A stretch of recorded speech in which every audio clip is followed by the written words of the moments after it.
Shalom everyone, Lieutenant Colonel in the Reserves Jonathan here, and we are almost 1 week into Israel's war with Gaza.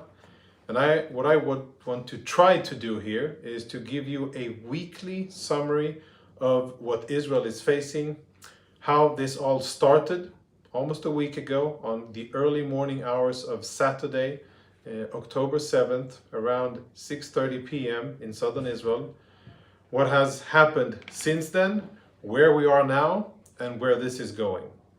I cannot believe that I'll be able to cover everything, and there will be details that may not be in this summary, but what I'll try to do is to go through the main events, the key timeline here that has brought us to this situation that we are in today. I'm happy that you're following us, and I really encourage you, if you enjoy our content, we will do our best to provide more content like this and even better content. If you like, you know what to do. Subscribe, share with your friends. And if you have comments, we do answer the comments. If they're serious and professional, we do take our time and answer. And if you have questions about topics that you've heard in the media and you want me or any of the other Israeli spokespeople to speak about, write it and we will take that into consideration. So we are 1 week into our war with Hamas, a war that we neither wanted or initiated, a war that was forced upon Israel by a brutal attack on Israeli soil that resulted in more than 1,300 dead Israelis and so far more than 3,000 wounded. These are unprecedented numbers in our history. Never before in the history of the state of Israel have so many Israelis been killed on one single day. And in order to find a comparison, unfortunately, we have to go back to the dark days of the Holocaust to find any other day in Jewish history when so many Jews were murdered. And it was a massacre. In many communities in southern Israel, the communities around the Gaza Strip, which I'll show you shortly and you'll be able to see on the map. We'll go into detail and I will show you the places. The only word that can describe it was massacre. Israelis were butchered, they were tortured, their corpses were mutilated, they were executed in their homes, either by bullets or by shots or by knives or by other instruments. They were burnt in their houses or suffocated alive, and then their bodies were mutilated. Hamas also took hostages. Not only did they kill 1,300 Israelis, but they have taken more than 100 Israelis hostage, and we are now still in the process of collecting the information and understanding and accounting for all of the lives that have been lost. Out of the 1,300, we've been able to account for more than 1,000. There is still a big puzzle to understand who is dead, who is missing, and who is presumed to be held by Hamas as hostage. A word about the hostages. Who are they? There was a music festival that was held. If I zoom in on the map here, I'm sure that you're all familiar with the map of the state of Israel, and here is the area of Gaza that you can see here now. There was a music festival near a community called Re'im, here in the central southern area. I'll zoom in slowly. You see Re'im here. So in this area close to Re'im, you can see the border with Gaza here, and then this Israeli community, and the area here where there was a big music festival. We found the bodies of 260 Israelis there, most of them young Israelis in their 20s, who went to a music rave to celebrate the beautiful things in life that young people enjoy. They were there celebrating, and they were executed. Women were raped, men and women's bodies were mutilated, and many were taken hostage from that very occasion. Other areas that you may have heard about since this has been going on for a week may be this community, Be'eri, which was simply decimated by Hamas terrorists who went in. They targeted this location, and they targeted the other villages. There was no issue here that maybe the terrorists were looking for soldiers and they wanted to. No, they did indeed kill soldiers as well, and there was fighting between soldiers and terrorists. That's another thing. But after that fighting was done, the terrorists made their way to their primary goal, which were Israeli communities. Be'eri was one such target. This beautiful kibbutz, I'll zoom in on it and you'll see how lush, green and well kept it once was home to about 1,000 Israelis. More than 100 of the people who used to live in Be'eri are now dead, and many are missing or confirmed as hostages at the hands of Hamas. Same story, unfortunately, goes for another Israeli community, Kfar Aza, which I'll zoom in on now. You'll see how close it is to the Gaza border. Kfar Aza here, the kibbutz, and then the Gaza border here. Now, a common denominator of both Kfar Aza, Saad, which is next to it, Nachal Oz, Be'eri, Alumim, many of these communities, they're kibbutzim, and the people who live in them are people that are gentle, they're humane, they have friends of old times in Gaza, especially the older generation. They care for the civilian population of Gaza, and they even employ Gazans who work in the fields and in the factories around in the area, because up until Saturday, the 7th of October, there used to be Palestinian workers who used to go out of this crossing here, the Erez crossing that you can see. This is the only pedestrian crossing between Gaza and Israel. You can see that there's a military structure there, and this is where they used to come in and out. So workers used to come out, about 20,000 every day, in order to provide money and salaries for workers from Gaza, for them to take it back into Gaza and provide for their families. The first target of the Hamas terrorists, the first area where they breached out from, was this same crossing. The same crossing that is a humanitarian crossing, where civilians are allowed out from Gaza into Israel for medical care, to meet relatives, and for other issues. And international organizations use this crossing to get in and out of Gaza from Israel. That was the first target of Hamas. And I think that again symbolizes the brutality of what Hamas did and how they thought. So that's how it started.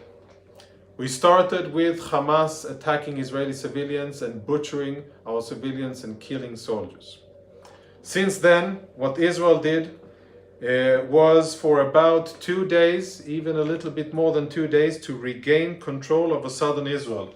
This entire area here, because we had terrorists who were able to get very far from the Gaza Strip. There were terrorists that got to various locations. They got to Ofakim, of course, to Sderot. They got close to Ashkelon, all of the communities around here, the area of Kerem Shalom, Cholit, and Sufa here in the south. Many of these communities were attacked, and it took us 2 days of fighting to finally clear the area and to regain control over our territory. We've since done that.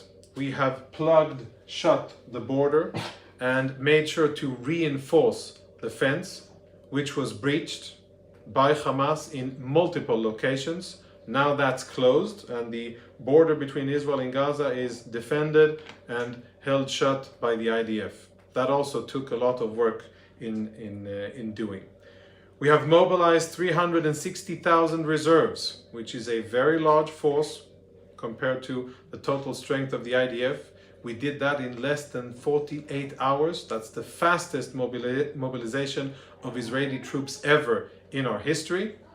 They are now deployed in all of the areas around the Gaza Strip. So I'll tilt the map a bit, and you can see that we have the Gaza Strip here in the north, all the way to the south, Egypt here, and this here is Israel.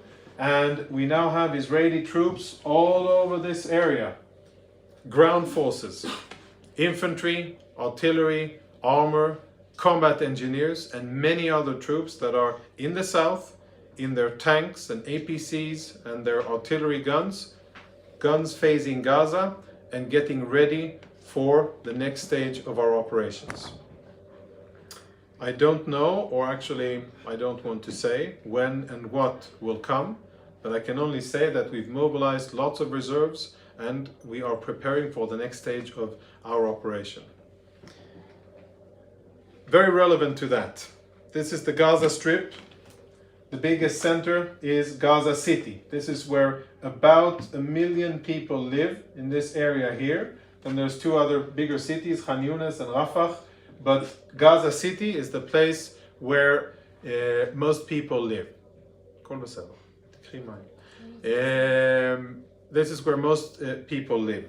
What we have done is to tell the Gazan civilians, if you want to have a bigger chance of surviving, and if you care about your safety, vacate yourself from the northern part of the Gaza Strip down to a place called the Gaza River, which is approximately here. Go down south, heed our warnings, and return to the north only when we tell you that it is safe to do. We do that because we do not want civilians in the combat area, and we want to minimize the risk for civilian casualties. That is because we fight according to our morals and because the civilians in Gaza are not our enemies, and it wouldn't serve anything good to have civilians in harm's way. That's why we're asking them to vacate the area. Sadly, cynically, these same civilians are being told by Hamas, that governs the Gaza Strip still, not to vacate, not to leave their homes, and to stay in the area. Now, why would Hamas do that, if not only to cause more casualties and to bring more suffering and death to civilians in Gaza? Hamas is responsible for everything that happens in the Gaza Strip. We didn't start this war. We didn't want it, but once it was forced upon us, we will launch this campaign. We will continue with our war until Hamas has no more military capabilities, until Hamas will not have the ability to threaten even a single Israeli civilian ever again. And if Hamas cares about the humanitarian situation in Gaza and they want to alleviate it, I have a very good suggestion for them. Release our hostages immediately, without conditions, and surrender unconditionally. Come over towards our troops, and that will be the end of the war in Gaza. But I don't think that Hamas is going to do that, because they have shown over the years, ever since they took control over Gaza in 2007, that their only focus is on the destruction of Israel, that they focus all of their resources on acquiring weapons, on building military infrastructure, and on developing weapons and on killing Israelis. This operation, this attack that they launched, they planned it well in advance, they practiced it, and everything was for a purpose. They went into Israel in order to butcher civilians and take them hostage.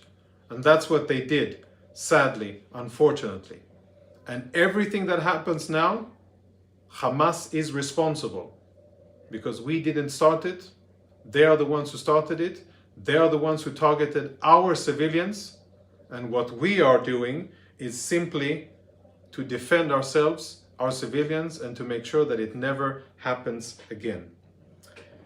I don't want to speak too much, and we have to conclude this briefing. In the next briefing, I could speak more about the regional aspect, about what's going on in the general region of the Middle East, what Hezbollah is doing, what's happening in Syria, what the Iranians are doing, some 600 miles or 1,000 kilometers away. Very important as well. And I think in due time, we will address those issues.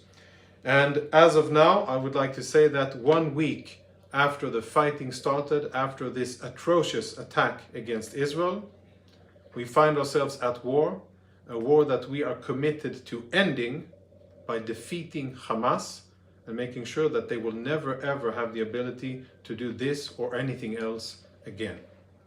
If you enjoy the content, if you find it useful, share.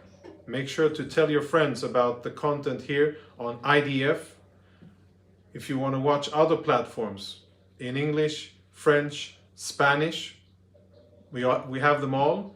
and we have all of the different media, the social media accounts, Twitter or X, of course YouTube, Instagram, Facebook, and TikTok.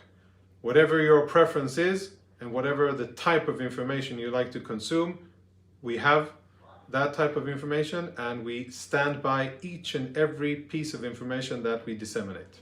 So I hope you find this useful. Follow us again next time. Shalom, and thanks for watching.